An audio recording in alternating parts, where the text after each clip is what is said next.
उदयपुर नाम के गांव में रामू नाम का एक गरीब धोबी रहता था। रामू हर दिन की तरह नदी के किनारे कपड़े धो रहा था। तभी उसकी पत्नी राधा टोकरी लेकर आती है। राधा, आज इन कपड़ों का बोझ मेरे कंधों को तोड़ रहा है। ऐसा लगता है जैसे मुखिया जी के कपड़ों में गंदगी नहीं, बल्कि उनका भारी घमंड भरा हुआ है। जितना मैं रगड़ता हूं, उतनी ही मेरी हिम्मत जवाब देने लगती है। पर क्या करूं? पेट की भूख और बेटे का भविष्य इन हाथों को रुकने नहीं देता। अरे ओ जी, आप इतना गुस्सा क्यों कर रहे हैं? थोड़ा धीरे हाथ चलाइए, वरना नया कपड़ा फट गया तो मुखिया जी हमें गांव से बाहर करवा देंगे। हम गरीब लोग हैं, हमारे नसीब में सिर्फ दूसरों की गंदगी साफ करना ही लिखा है। इसलिए चुपचाप अपना काम कीजिए और भगवान पर भरोसा रखिए। कब तक भगवान पर भरोसा रखूं राधा? 5 महीने बीत गए, पर मुखिया जी ने एक नया पैसा तक नहीं दिया। बस हर बार नया बहाना बना देते हैं। मेरे हाथों की खाल निकल आई है साबुन के पानी से, पर उन्हें हमारी मेहनत की कोई कद्र नहीं है। बस हुक्म चलाना जानते हैं। मैं जानती हूँ कि आपके दिल पर क्या बीत रही है, पर आज हवेली जाकर उनसे नरमी से बात कीजिएगा, क्योंकि आर्यन की स्कूल की फीस का वक्त आ गया है। अगर आज पैसे नहीं मिले तो मास्टर जी उसे स्कूल से निकाल देंगे, और मैं नहीं चाहती कि हमारा बेटा भी पूरी उम्र इसी घाट पर बिता दे। रामू अपने घर पहुंचता है। आर्यन आंगन में बैठा फटी किताब देख रहा है। तभी रामू कहता है, क्या बात है मेरे शेर बेटे, आज स्कूल नहीं गया? और इस फटी हुई पुरानी किताब को ऐसे क्यों देख रहा है, जैसे इसमें कोई खजाना छिपा हो? तू चिंता मत कर, तेरा बाप अभी जिंदा है। मैं आज ही तेरे लिए नई और चमकदार किताबों का इंतजाम करूंगा। बाबूजी, मास्टर जी ने आज सबके सामने मुझे क्लास से बाहर निकाल दिया और कहा कि फटे पन्नों से पढ़ाई नहीं होती। कल नई किताब लाना, वरना स्कूल मत आना। क्या हम इतने गरीब हैं कि एक किताब भी नहीं खरीद सकते? क्या मुझे भी अपनी पूरी जिंदगी इसी गरीबी के अंधेरे में गुजारनी पड़ेगी? बेटा, ऐसी बातें कहकर मेरे कलेजे को मत चीर। तेरी पढ़ाई के लिए मैं अपनी जान तक लगा दूंगा, पर तुझे कभी अनपढ़ नहीं रहने दूंगा। तू बस थोड़ा धैर्य रख। मैं अभी मुखिया जी की हवेली जा रहा हूं और आज उनसे अपना पूरा हिसाब लेकर ही वापस घर लौटूंगा। सच बाबूजी? क्या आप वाकई आज मेरे लिए नई किताब लाएंगे? अगर ऐसा हुआ तो मैं दिन रात मेहनत करके पढ़ाई करूंगा और आपका नाम ऊंचा करूंगा।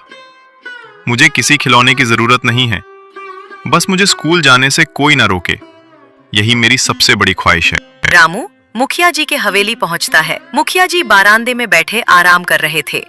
प्रणाम मुखिया जी, मैं बड़ी उम्मीद लेकर आपके द्वार पर खड़ा हूं। मेरे बेटे की स्कूल की किताब के लिए कुछ पैसों की सख्त जरूरत आन पड़ी है। हुजूर, मेरा 5 महीने का पुराना हिसाब कर दीजिए। आपकी बड़ी कृपा होगी और मेरा बच्चा अपनी पढ़ाई जारी रख पाएगा। अबे ओ रामू, तू रोज रोज यहाँ पैसे मांगने आ जाता है, क्या तुझे शर्म नहीं आती? कल जो तू मेरा रेशमी कुर्ता लाया था, उसमें अभी भी दाग है। जब तक तू अपना काम ठीक से करना नहीं सीखता, तब तक तुझे एक ढेला भी नहीं मिलेगा, समझ गया? चल यहां से भाग। मालिक, वो दाग नहीं है, वो कपड़े की उम्र है जो अब ढलने लगी है। मैंने तो अपनी पूरी जान लगा दी थी उसे चमकाने के लिए। मेरे बच्चे का भविष्य आपके हाथ में है साहब, थोड़ा रहम कीजिए। अगर आज पैसे नहीं मिले तो उसका साल बर्बाद हो जाएगा। रहम मांगना है तो मंदिर के बाहर बैठ। यहां सिर्फ काम के बदले दाम मिलता है, और तेरा काम घटिया दर्जे का है, इसलिए यहां दोबारा मत दिखना। गार्ड, इस भिखारी को धक्के मारकर बाहर निकालो। बड़ा आया हक मांगने वाला, अपनी औकात भूल गया है क्या? रामू धूल झाड़ते हुए लौट रहा था। तभी कालू और भोलू उसे देखते हैं। अरे भाई बोलू, देख हमारे गांव का राज धोबी कैसे धूल चाटते हुए आ रहा है। लगता है आज हवेली में इसे 56 भोग की जगह लात मिली है। क्यों बे रामू, आज मुखिया जी ने तुझे खजाने की चाबी दी या हवेली से धक्के देकर अपनी औकात याद दिला दी? अरे इसके पास तो फटी धोती सिलने के पैसे नहीं होंगे। ये अपने बेटे को कलेक्टर बनाने के सपने देख रहा है। कितनी अजीब बात है ना। और रामू, अपने बेटे को बोल देना कल से हमारी गाय भैंस चराया करे। 2-4 रुपए हम ही उसे खैरात में दे देंगे। हंस लो लड़कों, आज मेरा वक्त बुरा है तो तुम मेरा मजाक उड़ा रहे हो, पर याद रखना कि वक्त का पहिया जब घूमता है तो महलों वाले भी धूल चाटते हैं। मेरा बेटा आज किताब के बिना भले ही हो, पर उसके पास वो संस्कार हैं जो तुम जैसे घमंडी लड़कों के पास कभी नहीं होंगे। बारिश शुरू हो गई है। रामू लकड़ी चुन रहा था, तभी उसे गधे की आवाज आती है। अरे, ये नन्हा सा जीव इस गहरे कीचड़ में कैसे फंस गया? इसकी आंखों में तो कितनी लाचारी और दर्द भरा हुआ है, जैसे ये मुझे मदद के लिए पुकार रहा हो। घबरा मत छोटे, मैं आ गया हूं। मैं तुझे इस दलदल में ऐसे मरने के लिए अकेला नहीं छोड़ सकता। हिम्मत मत हारना। रामू जोर लगाता है और गधे को बाहर निकालता है। शाबाश, तू बहुत बहादुर है। देख, तू भी मेरी तरह इस दुनिया में अकेला और बेसहारा है, इसलिए आज से हम दोनों एक दूसरे का सहारा बनेंगे। तेरा नाम आज से हीरा होगा। तू मेरे साथ मेरे घर चलेगा और हम जो भी सूखा रूखा खाएंगे उसमें तेरा भी बराबर का हिस्सा होगा। रामू हीरा को लेकर घर पर आता है। राधा और आर्यन चौंक जाते हैं। ये क्या अनर्थ कर लाए आप? घर में पहले से ही खाने के लाले पड़े हैं और आप इस बेजुबान जानवर को उठा लाए। इसका पेट कौन भरेगा? क्या आपको हमारी गरीबी नजर नहीं आती जो आप एक और नया बोझ अपने कंधों पर उठा लाए हैं? राधा, इसे जंगल में मरते हुए नहीं देख सकता था। इसकी आंखों में मुझे वही दर्द दिखा जो मैं रोज अपनी आंखों में देखता हूं। ये बोझ नहीं, ये हमारा साथी बनेगा। और मुझे पूरा विश्वास है कि ये बेजुबान जानवर एक दिन हमारी किस्मत के बंद दरवाजे जरूर खोल देगा। बाबूजी, ये कितना प्यारा और मासूम है। क्या ये आज से मेरा दोस्त बनेगा और क्या मैं इसके साथ खेल सकता हूं? आप चिंता मत कीजिए माँ, मैं अपनी रोटी में से आधा हिस्सा इसे खिलाऊंगा, पर इसे हमारे घर से कहीं दूर मत भेजिएगा। ठीक है, अगर तुम दोनों की यही जिद है तो इसे यहीं रहने देते हैं। अब जल्दी से खाना खा लो, वरना रात बहुत ज्यादा हो जाएगी। भगवान जाने कल हमारे लिए क्या लेकर आएगा, पर इस बेजुबान को देखकर मेरे मन को भी थोड़ी शांति मिल रही है। अगली सुबह सूरज निकलते ही रामू हीरा को नहलाने लग गया और उसे घास भी खिलाता है। तभी राधा रसोई से बाहर आती है। देखो राधा, हमारा हीरा कितना समझदार है। कल रात की बारिश के बाद ये बिल्कुल शांत खड़ा रहा, जैसे इसे पता हो कि हम मुसीबत में हैं। इसकी आंखों में वो चमक है जो मैंने आज तक किसी और जानवर में नहीं देखी। मुझे लगता है ये हमारे घर खुशियां लाएगा। हाँ, खुशियां तो तब आएंगी जब इसके खाने का इंतजाम होगा। आप तो भावनाओं में बहकर इसे ले आए, पर इसकी भूख का क्या करेंगे? घर में अनाज का आखिरी डिब्बा भी खाली होने वाला है और आप हैं कि इस बेजुबान से बातें करने में अपना वक्त बर्बाद कर रहे हैं। अरे भाग्यवान, जो ईश्वर चोंच देता है वो चुगा भी देता है। तुम फिक्र मत करो, मैं आज इसे अपने साथ काम पर ले जाऊंगा।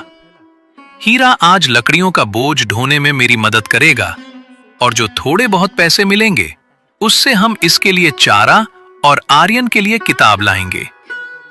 ठीक है, आपकी जिद के आगे तो मैं हार गई, पर रास्ते में संभल कर रहिएगा, क्योंकि गांव के लोग पहले ही हमारा मजाक उड़ाते हैं। अब इस गधे को साथ देखेंगे तो पता नहीं क्या क्या ताने सुनेंगे। बस भगवान से यही दुआ है कि आज का दिन खैरियत से गुजरे। रामू हीरा की पीठ पर खाली टोकरियां बांधकर निकल रहा है। रास्ते में मुखिया जी के बिगड़ैल लड़के कालू और भोलू खड़े हैं। अरे भाई भोलू, जरा इधर तो देख, हमारे गांव का धोबी अब गधापति बन गया है। लगता है हवेली से लात खाने के बाद इसका दिमाग पूरी तरह ठिकाने आ गया है। ओए रामू, इस गधे को कहां से चुरा लाया? क्या अब तू कपड़े धोना छोड़कर गधे चराने का धंधा शुरू कर रहा है? कालू भाई, ये जोड़ी तो कमाल की लग रही है। एक तरफ फटा हुआ धोबी और दूसरी तरफ ये दुबला पतला गधा। रामू चाचा, अगर इस गधे को बेचना हो तो बताना, हम इसे अपने बगीचे की घास साफ करने के लिए रख लेंगे। कम से कम इसे 2 वक्त की रोटी तो नसीब होगी। तुम लोग अभी बच्चे हो, तुम्हें वफादारी और मेहनत की भाषा समझ नहीं आएगी, इसलिए अपना वक्त मेरा मजाक उड़ाने में बर्बाद मत करो। हीरा मेरा साथी है और मेहनत करना मेरा धर्म है। जिस दिन मेरा वक्त बदलेगा उस दिन तुम्हारी ये हंसी गायब हो जाएगी। तब तक तुम अपनी रईसी पर इतरा लो। बड़ी बड़ी बातें करने से पेट नहीं भरता धोबी। जा जाकर लकड़ियां चुन, वरना शाम को चूल्हा भी नहीं जलेगा और तेरा ये हीरा भी भूखा सोएगा। हम तो बस तेरा भला सोच रहे थे, पर तू तो अपनी गरीबी को ही अपना गहना समझ बैठा है। जा भाग यहाँ से। रामू और हीरा जंगल के गहरे हिस्से में पहुंचता है। रामू लकड़ियां काट रहा था और हीरा शांति से खड़ा होकर ये सब कुछ देख रहा था। हीरा, तू कितना भला है। देख, मैं इतनी मेहनत कर रहा हूँ और तू बस मुझे देख रहा है जैसे मेरी हिम्मत बढ़ा रहा हो। अगर आज ये लकड़ियां अच्छे दाम में बिक गईं, तो मैं सबसे पहले तेरे लिए ताजी घास और आर्यन के लिए वो भूगोल की किताब खरीदूंगा। तभी आसमान में अचानक कोहरा छाने लगता है और रामू को एक पेड़ के नीचे एक साधु बैठे दिखाई देते हैं। अरे, इस घने जंगल में जहां परिंदा भी पर नहीं मारता, वहां ये साधु महाराज अकेले ध्यान में कैसे लीन हैं? इनके चेहरे पर तो सूर्य जैसा तेज है और आसपास का वातावरण कितना शांत लग रहा है। मुझे लगता है मुझे इनके दर्शन करने चाहिए। प्रणाम स्वामी जी, इस तुच्छ धोबी का सादर प्रणाम स्वीकार करें। मैं यहाँ लकड़ियां चुनने आया था और आपको देखकर मेरे कदम रुक गए। अगर मेरी वजह से आपके ध्यान में कोई बाधा आई हो तो मुझे क्षमा कर दीजिएगा। मैं अभी यहाँ से चला जाता हूँ। साधु महाराज धीरे से रामू की ओर रहस्यमयी मुस्कान के साथ देखते हैं। उठो बेटा, जो इंसान परिश्रम को ही अपनी पूजा मानता है, उसके आने से कभी किसी का ध्यान भंग नहीं होता।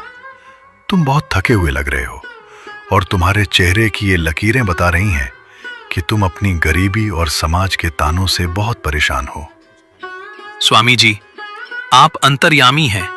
आपने मेरे दिल का हाल बिना कहे जान लिया। मैं अपनी पूरी जान लगाकर मेहनत करता हूं, पर फिर भी मेरा परिवार दुखी है।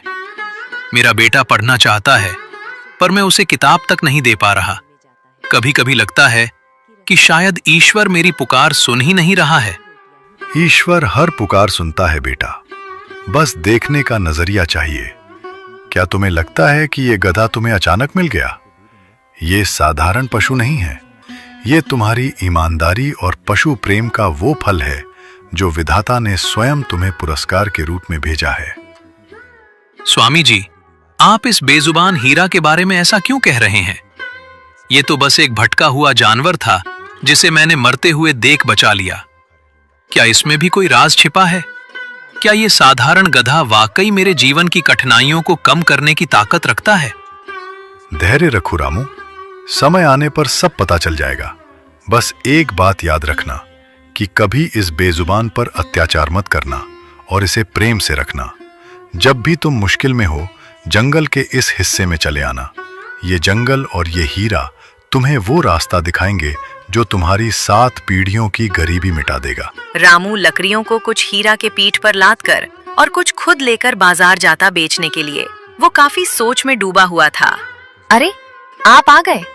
आज तो आपके चेहरे पर थकान की जगह एक अजीब सी शांति दिख रही है।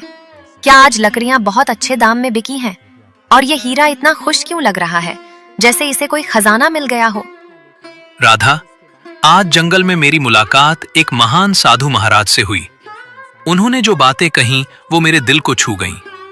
उन्होंने कहा कि हीरा कोई साधारण जानवर नहीं है, बल्कि ईश्वर का दिया हुआ एक आशीर्वाद है जो हमारी गरीबी के दिन खत्म करने आया है।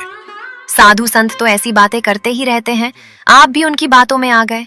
भला एक गधा हमारी गरीबी कैसे दूर करेगा? पर खैर, अगर इससे आपके मन को शांति मिलती है तो ठीक है। फिलहाल तो लकड़ियां बेचकर जो पैसे लाए हैं वो दीजिए, ताकि रसोई का सामान आ सके। तभी आर्यन दौड़ कर आता है। बाबूजी, आज मैं बहुत खुश हूँ। मुझे पता था कि हीरा आपके साथ जाएगा तो सब अच्छा ही होगा। देखिए, हीरा कैसे मुस्कुरा रहा है। क्या मैं इसे आज थोड़ी ज्यादा घास खिला सकता हूँ, क्योंकि इसने आज बहुत मेहनत की है? हाँ बेटा, इसे जी भरकर खिला, क्योंकि अब मुझे यकीन हो गया है कि हमारे अच्छे दिन आने वाले हैं। बस हमें अपनी ईमानदारी नहीं छोड़नी है और इस हीरे का साथ हमेशा निभाना है। फिर देखना भगवान कैसे चमत्कार करता है। रामू हीरा के साथ मुखिया जी के घर धोए हुए कपड़े वापस करने पहुंचाता है। मुखिया जी कड़े तेवर में बैठे थे। प्रणाम मुखिया जी, आज मैं आपके सारे कपड़े सुखाकर और अच्छे से तह लगाकर लाया हूँ। अब तो इनमें कोई दाग नहीं बचा है। हुजूर, क्या आज मेरा पिछला हिसाब हो सकता है, ताकि मैं अपने घर का राशन और बच्चे की किताब ला सकूं? अबे ओ रामू, तू फिर से वही राग अलापने लगा।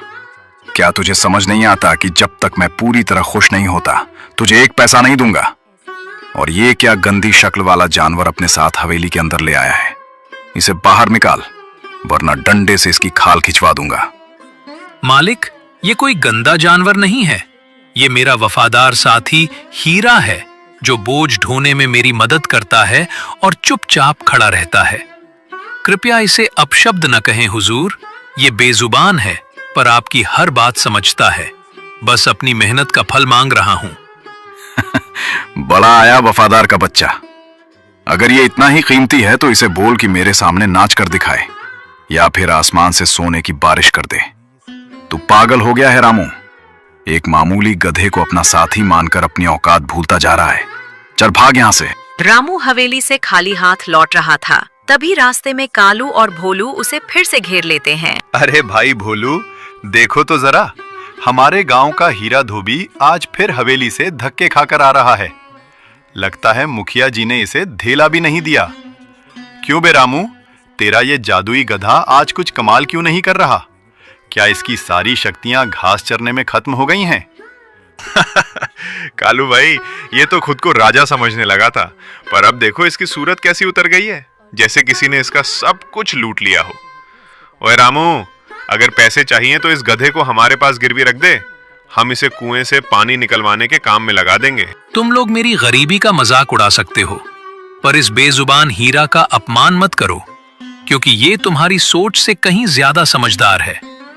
वक्त आने दो लड़कों, जिस दिन विधाता की कृपा होगी उस दिन तुम्हारी ये हंसी आंसुओं में बदल जाएगी और तुम सब देखते रह जाओगे। जुबान लड़ाता है, एक मामूली धोबी होकर हमें आंखें दिखाता है। जाकर अपनी फटी धोती सिल, वरना कल ये गधा भी तुझे छोड़कर भाग जाएगा। क्योंकि भूखे पेट तो भक्ति भी नहीं होती, वफादारी तो दूर की बात है। रामू घर पहुंचता है। आर्यन उसे उम्मीद भरी नजरों से देखता है, पर रामू का खाली हाथ देखकर उदास हो जाता है। बाबूजी, क्या आज भी आप खाली हाथ आए हैं? क्या मास्टर जी की बात सच हो जाएगी और मुझे कल से स्कूल जाना छोड़ना पड़ेगा? मेरे बच्चे, आज फिर उस पत्थर दिल मुखिया ने मुझे खाली हाथ लौटा दिया, पर तू हिम्मत मत हार। मैं आज रात फिर से कोशिश करूंगा, चाहे मुझे अपनी जान ही क्यों न बेचनी पड़े। मैं तेरे लिए वो किताब जरूर लाऊंगा। तू बस थोड़ा सब्र रख और भगवान पर भरोसा रख। मैं तो पहले ही कहती थी कि इन अमीरों से उम्मीद रखना बेकार है, पर आप है कि हर बार अपना अपमान कराने हवेली पहुंच जाते हैं। अब घर में एक दाना भी नहीं बचा है। आज रात हम सब भूखे सोएंगे, पर इस हीरा का क्या होगा? ये भी तो सुबह से प्यासा खड़ा है। राधा, साधु महाराज ने कहा था कि जब भी मुश्किल आए तो जंगल के दक्षिण की ओर जाना। मुझे लगता है अब वही एक रास्ता बचा है। मैं अभी हीरा को लेकर जंगल जा रहा हूं। शायद वहां कुछ लकड़ियां मिल जाएं, जिन्हें बेचकर मैं आज रात का राशन ला सकूं। रामू और हीरा जंगल के दक्षिण की ओर पहुंचते हैं। अचानक हीरा एक खास जगह रुक जाता है और मिट्टी खोदने के लिए कहता है। हीरा, तू अचानक यहाँ क्यों रुक गया और ये मिट्टी खोदने क्यों कह रहा? क्या तुझे यहाँ कोई खाने की चीज खुशबू दे रही है? अरे रुक जा, यहाँ तो सिर्फ पत्थर और कंकर हैं। चल आगे चलते हैं, वरना अंधेरा हो जाएगा और हम रास्ता भटक जाएंगे। हीरा बार बार मिट्टी की ओर इशारा करता है। जैसे ही रामू मिट्टी खोदता है, तभी अचानक मिट्टी के नीचे से एक पुरानी धातु की चमक दिखाई देती है। ये क्या है? मिट्टी के नीचे कुछ चमक रहा है। ये तो किसी पुराने बक्सा जैसा लग रहा है जो सदियों से यहाँ दबा हुआ था। हे भगवान, क्या ये वाकई वही चमत्कार है जिसकी बात साधु महाराज कर रहे थे? मेरी तो आंखें फटी की फटी रह गई हैं। रामू अपने हाथों से मिट्टी हटाता है और एक छोटा सा बक्सा बाहर निकालता है। जैसे ही रामू ने बक्सा खोला तो उसमें सोने के सिक्कों से लबालब भरा हुआ था। सोना? असली सोने के सिक्के? क्या मैं कोई सपना देख रहा हूं या वाकई मेरी गरीबी के दिन अब खत्म होने वाले हैं? हीरा, तूने तो कमाल कर दिया। तू वाकई साधारण जानवर नहीं है। तू तो साक्षात ईश्वर का भेजा हुआ दूत है जिसने मेरी डूबती नैया पार लगा दी। रामू सिक्कों को अपनी पोटली में छिपाकर हीरा के साथ घर पहुंचता है। उसका चेहरा खुशी से चमक रहा है।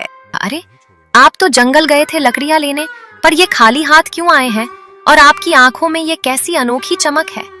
क्या जंगल में आपको कोई खजाना मिल गया है, या फिर आप आज फिर से साधु महाराज की बातों के ख्यालों में खोए हुए हैं? देखो राधा, ये कोई सपना नहीं है। ये हमारी मेहनत और वफादारी का इनाम है जो हीरा ने आज जंगल में ढूंढ निकाला है। अब हमारा आर्यन स्कूल जाएगा, उसके पास सबसे अच्छी किताबें होंगी और हमें अब किसी मुखिया के सामने हाथ फैलाने की जरूरत नहीं पड़ेगी। बाबूजी, क्या अब मास्टर जी मुझे क्लास से बाहर नहीं निकालेंगे? क्या अब मैं भी बड़े लोगों की तरह पढ़ लिख कर अफसर बन पाऊंगा? हीरा, तू तो बहुत महान है। तूने मेरे बाबूजी के आंसू पोंछ दिए। आज से मैं तुझे अपनी जान से भी ज्यादा प्यार करूंगा। हाँ बेटा, आज से हमारी नई जिंदगी शुरू होती है। पर याद रखना, ये धन हमें घमंडी बनाने के लिए नहीं, बल्कि दूसरों की मदद करने के लिए मिला है। हम अपनी सादगी नहीं छोड़ेंगे और इस हीरा का ख्याल हमेशा एक भगवान की तरह रखेंगे, क्योंकि इसी ने हमें नया जीवन दिया है। रामू अब एक साफ सुथरे और पक्के घर में रहता है। आर्यन को नई किताब मिल गया। आर्यन स्कूल जाने के लिए तैयार खड़ा है। देखो बेटा, आज तुम्हारे पास नई किताबें भी हैं और नई बैग भी। अब तुम्हें कोई स्कूल से बाहर नहीं निकालेगा। बस याद रखना, ये सब धन और सुख सुविधा हमें हमारे हीरा की वजह से मिली है। कभी घमंड मत करना। बाबूजी, मैं कभी नहीं भूलूंगा कि आपने और माँ ने कितनी गरीबी झेली है। मैं खूब पढ़ूंगा और बड़ा आदमी बनकर गांव की सेवा करूंगा। हीरा मेरा भाई जैसा है। मैं स्कूल से लौटकर सबसे पहले उसे ही ताजा चारा खिलाऊंगा। आप फिक्र मत कीजिए। तभी राधा रसोई घर से बाहर निकलती है। वाकई जी, कहाँ हम एक एक दाने को तरसते थे और आज हमारे पास सब कुछ है। ये सब भगवान और उस साधु महाराज का आशीर्वाद है। मुझे तो अभी भी यकीन नहीं होता कि एक छोटा सा गधा हमारी पूरी जिंदगी ऐसे बदल देगा जैसे कोई सपना सच हो गया हो। राधा, ये सपना नहीं, बल्कि सच्चाई और ईमानदारी का फल है जो हमें मिला है। हीरा ने हमें सिर्फ धन नहीं दिया, बल्कि स्वाभिमान दिया है। अब हमें किसी के सामने हाथ फैलाने की जरूरत नहीं है, बल्कि अब हम दूसरों की मदद करने के काबिल बन गए हैं। मुखिया जी अब बीमार और उदास मैं ही रहता है। उनका व्यापार घाटे में चल रहा था। रामू वहां से गुजरता है तो मुखिया जी उसे रोकते हैं। रामू, क्या तुम वही धोबी हो जिसे मैंने धक्के मारकर बाहर निकाला था? आज तुम्हारी ठाट बाट देखकर मेरी आंखें फटी की फटी रह गई हैं। सुना है तुम्हें जंगल में कोई गुप्त खजाना मिला है। क्या तुम अपनी इस दौलत में से थोड़ा हिस्सा मुझे उधार दे सकते हो? मुखिया जी, पैसा तो हाथ की मैल है। आज मेरे पास है तो कल किसी और के पास होगा, पर इंसानियत सबसे बड़ा धन है। आपने मुझे तब अपमानित किया था जब मुझे रोटी की जरूरत थी, पर मैं वैसा नहीं हूं। मैं आपकी बीमारी और तंगी में आपकी मदद जरूर करूंगा। मुझे माफ कर दो रामू। मैंने हमेशा गरीबी का मजाक उड़ाया और मेहनत करने वालों को नीच समझा। आज मेरा घमंड मिट्टी में मिल गया है। तुम्हारी महानता ने मेरी आंखें खोल दी हैं। वाकई तुम एक सच्चे और ईमानदार इंसान हो। मुझे अपनी गलती का बहुत पछतावा है। पछतावा ही सबसे बड़ा प्रायश्चित है मुखिया जी। अब आप आराम कीजिए और भगवान का नाम लीजिए। मैं कल ही आपके घर राशन और दवाइयां भिजवा दूंगा, क्योंकि दुख में किसी के काम आना ही असली धर्म है और मेरा हीरा भी यही सिखाता है। कालू और भोलू अब रामू को देखकर छिपने की कोशिश करते हैं। रामू उनके पास जाकर रुकता है। रामू चाचा, हमें माफ कर दीजिए। हम बहुत नासमझ थे जो आपकी और हीरा की हंसी उड़ाते थे। हमें अब समझ आ गया है कि मेहनत का कोई विकल्प नहीं होता और किसी बेजुबान का अपमान करना पाप है। हाँ चाचा, हमने सुना है कि आर्यन अब शहर के बड़े स्कूल में पढ़ने जा रहा है। हमें बहुत खुशी है कि आपके दिन बदल गए। अब हम कभी किसी गरीब का मजाक नहीं उड़ाएंगे और अपनी मेहनत से कुछ बनकर दिखाएंगे। हमें आशीर्वाद दीजिए। तुम दोनों अभी जवान हो। अपनी ऊर्जा को सही दिशा में लगाओगे तो तुम भी तरक्की करोगे। बस दूसरों को छोटा समझना छोड़ दो। मेहनत करो और माता पिता की सेवा करो। यही सफलता का सबसे छोटा और पक्का रास्ता है। मेरा आशीर्वाद हमेशा तुम्हारे साथ है। रामू हीरा को लेकर उसी पेड़ के नीचे जाता है जहां साधु महाराज मिले थे, पर वहां कोई नहीं था। साधु महाराज, मैं आपको धन्यवाद देने आया हूं। आपकी कृपा से आज मेरा परिवार सुखी है और मेरे बेटे का भविष्य संवर गया है। कहां चले गए आप? क्या आप वाकई कोई देवता थे जो मेरी पुकार सुनकर इस जंगल में प्रकट हुए थे? तभी हवा में एक गूंज सुनाई देती है, जैसे साधु महाराज की आवाज हो। बेटा रामू, मैं कहीं नहीं गया। मैं तुम्हारी ईमानदारी और नेक नियति में ही वास करता हूँ। तुमने हीरा की जान बचाई, इसलिए उसने तुम्हारी गरीबी मिटा दी। बस हमेशा याद रखना कि दया और प्रेम ही सबसे बड़ी पूजा है। मैं आपका ये संदेश पूरी दुनिया को सुनाऊंगा स्वामी जी। हीरा मेरे पास सिर्फ एक जानवर बनकर नहीं, बल्कि एक देवदूत बनकर आया था। मैं अपनी आखिरी सांस तक बेजुबान जानवरों की सेवा करूंगा और कभी अपनी जड़ों को नहीं भूलूंगा। ये मेरा आपसे वादा है। सूरज ढल रहा है।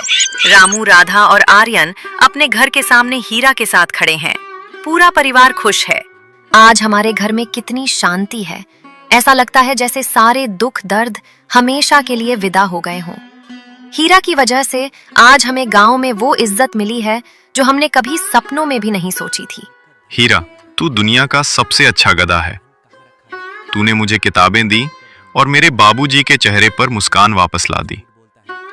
मैं वादा करता हूं कि मैं बड़ा होकर पशुओं के लिए एक बड़ा अस्पताल बनाऊंगा, जहां कोई भी जानवर बेसहारा नहीं रहेगा। मेहनत कभी बेकार नहीं जाती और ईमानदारी का फल मीठा ही होता है। आज ये साबित हो गया है। हमारी कहानी यही सिखाती है कि चाहे वक्त कितना भी बुरा हो, पर अगर नीयत साफ हो तो ईश्वर खुद मदद के लिए हाथ बढ़ाता है। इस कहानी से हमें यह शिक्षा मिलती है कि ईमानदारी का फल कभी बेकार नहीं जाता। अगर कहानी अच्छी लगी तो लाइक, सब्सक्राइब करो।